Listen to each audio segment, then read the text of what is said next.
தந்தை மகன் தூய என் பேராலே ஆமென். உயிருள்ள வார்த்தை கேட்போம், தியானிப்போம், வாழ்வாக்குவோம்.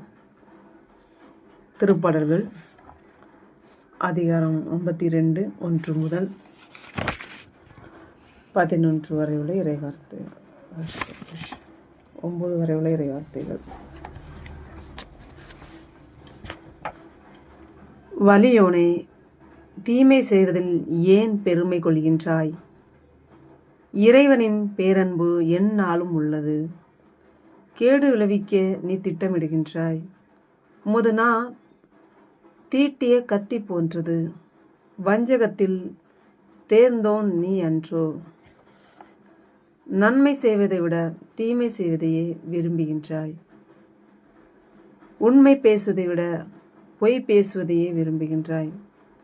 நரம்பில்லா நாவுடையோனே, நீ விரும்பும் சொற்கள் அனைத்தும் கேடு விளைவிப்பனவ. ஆகவே கடவுள் உன்னை என்றும் மீளாதபடி நொறுக்கி விடுவார். உன்னை தூக்கி எறிந்து விடுவார்.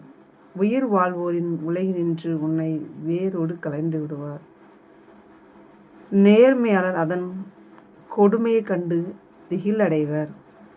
மேலும் உன்னை எள்ளி நகையாடி கூறுவர், இதோ பாருங்கள், இவன்தான் கடவுளை தன் புகலிடமாய் கொள்ளாதவன், தன் செல்வ பெருக்கில் நம்பிக்கை வைத்தவன், அழிவு செயலையே புகலிடமாய் கொண்டவன். நானோ கடவுளின் இல்லத்தில் பச்சை ஒளிவ மரக்கன்று போல் இருக்கின்றேன். கடவுளின் பேரன்பில் எப்போதும் நிலையாக நம்பிக்கை வைத்திருக்கின்றேன். கடவுளே, நீர் இவ்வாறு எனக்கு செய்துள்ளதால் உமக்கு என்றனும் நன்றி கூறுவேன். உன் நண்பரின் முன்னிலையில் உன் பெயர் மீது நம்பிக்கை கொள்வேன். இதுவே நன்றி. ஆண்டவரின் அருள்வாக்கு. இறைவாக்கு நன்றி. ஹல்லேலூயா, ஹல்லேலூயா, ஹல்லேலூயா, ஹல்லேலூயா, ஹல்லேலூயா, ஹல்லேலூயா. அன்பு சகோதர சகோதரி நண்பர்களே, இறைவார்த்தை இன்று நமக்கு இந்த இறைவார்த்தை ஆண்டவர் கொடுத்துள்ளார். இந்த இறைவார்த்தை தீமை செய்தவர்களுக்கு என்ன கிடைக்கும், நன்மை செய்தவர்களுக்கு என்ன கிடைக்கும் அப்படிங்கிறத பற்றி இருக்குது.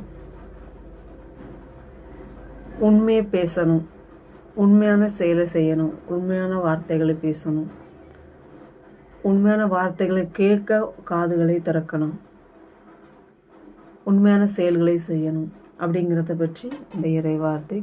அப்படி செய்யாத நபர்களுக்கு என்ன நேரும் அப்படிங்கிறத பற்றி இந்த இறைவார்த்தை நமக்கு கற்றுத்தருகின்றது. பார்த்திங்கன்னு சொன்னால், உண்மை பேசாமல், உண்மை வழி நடக்காமல், நன்மை செய்ய விரும்பாமல், நன்மை செய்யாமல், இரக்க செயலை செய்யாமல் ஆணவத்தில் வாழ்கிறவங்க, இவர்களுக்கு ஆண்டவர் கொடுக்க தண்டனை என்னன்னா, கடவுள் உன்னை, திருப்பாடல் 52:5, கடவுள் உன்னை என்றும் மீளாதபடி நொறுக்கி விடுவார். பார்த்திங்கன்னா, நம்ம சொல்லுவோம், அப்படி வாழ்ந்தவங்க இப்படி கீழே கஷ்டப்படுறாங்க அப்படின்னு சொல்லுவோம். திடீர்னு பணக்காரனாக ஆகிருப்பாங்க, ஆண்டோடைய அருளாலாக இருப்பாங்க. ஆனால் அந்த காசை கொண்டு ஏழைகளுக்கு கொடுப்பாங்களான்னா கொடுக்க மாட்டாங்க. கஷ்டப்படுறவங்களுக்கு நல்லா செயல்கள் செய்வாங்கன்னா செய்ய மாட்டாங்க. ஒரு படிக்க கஷ்டப்படுகின்ற பிள்ளைக்கு ஒரு உதவி செய்வாங்களான்னா செய்ய மாட்டாங்க. ஆடையே இல்லாமல் இருக்கிறவருக்கு ஒரு ஆடை எடுத்து கொடுப்பாங்கன்னா கொடுக்க மாட்டாங்க. தீயவனிட்டே பேசுவாங்க, புறணி பேசுவாங்க, பேசிட்டு எங்களுக்கு எல்லாம் இருக்குது அப்படிங்கிற ஒரு அந்த இதில் இருப்பாங்க. ஆண்டவர்கிட்ட விலகி வாழ்வாங்க. இந்த மாதிரிப்பட்ட நபர்களுக்கு ஆண்டவர் சொல்கிறார், கடவுள் உன்னை என்றும் இல்லாதபடி நொறுக்கி விடுவார். உன்னை தூக்கி எறிவார். அவர் முன்னிலையும் தூக்கி எறிவார். ஃபர்ஸ்ட் பணம் பதவி படைக்கிறதுக்கு முன்னாடி ஆண்டவர் மீது அவ்வளோ நம்பிக்கை இருக்கும், அவ்வளோ பாசம் இருக்கும். ஆண்டவர் முன்னாடி போனால் அவ்வளோ ஆண்டவர் இறங்கி உங்கள் குரலை கேட்குற அளவுக்கு நம்ம வாழ்ந்திருப்போம். ஆனால் பேரு புகழ் எல்லாம் வந்த உடனே ஆண்டவரை மறந்துப்போம். ஆனால் ஆண்டவர் நினைக்கிற மாதிரி எல்லாமே பண்ணுவோம். மாசு போவோம், ப்ரேயர் பண்ணுவோம், எல்லாமே செய்வோம். எல்லாமே ஒரு ஆர்டர் மாதிரி செஞ்சுட்டு இருப்போம். ஆனால் உன் முழு உள்ளத்தோடும் முழு வல்லமையோடும் முழு ஆற்றலோடும் கடவுளை அன்பு செய்வாயா என்றால் இல்லை, செய்வதில்லை.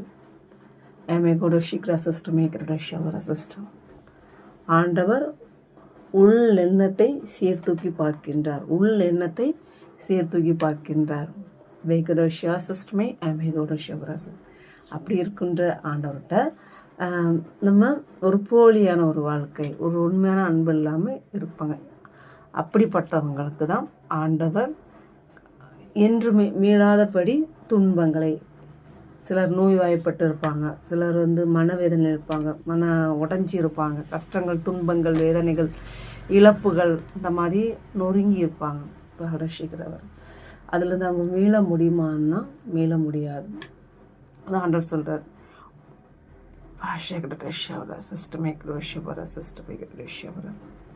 உண்மை இடைக்கட்சியாக கட்டி கொண்டு உண்மை வெளி வாழுங்க, உண்மையை பேசுங்க, உண்மையாக பாருங்கள், இரக்கத்தோடு பாருங்கள். உண்மை உங்களுக்கு பார்வையில் உண்மை இருக்கா, உங்களுடைய செயலில் உண்மை இருக்கா, உங்களுடைய நடத்தையில் உண்மை இருக்கா, உங்களுடைய பேச்சில் உண்மை இருக்கா, உங்களுடைய வேலைகளில் உண்மை இருக்கா.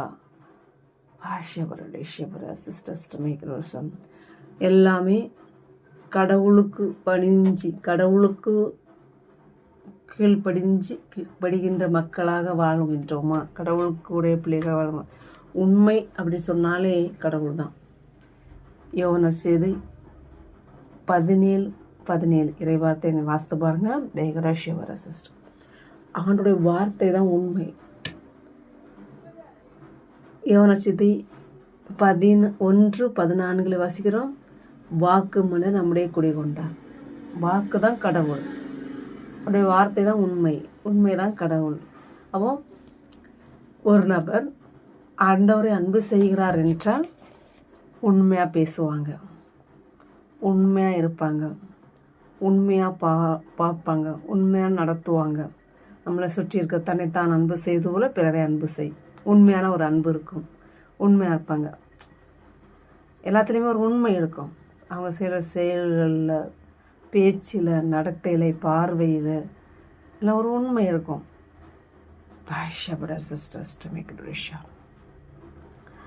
உண்மையாக இருக்கின்றவர்களை ஆண்டவருடைய தூதர்கள் புடை சூழ்ந்து பாதுகாப்பாங்க.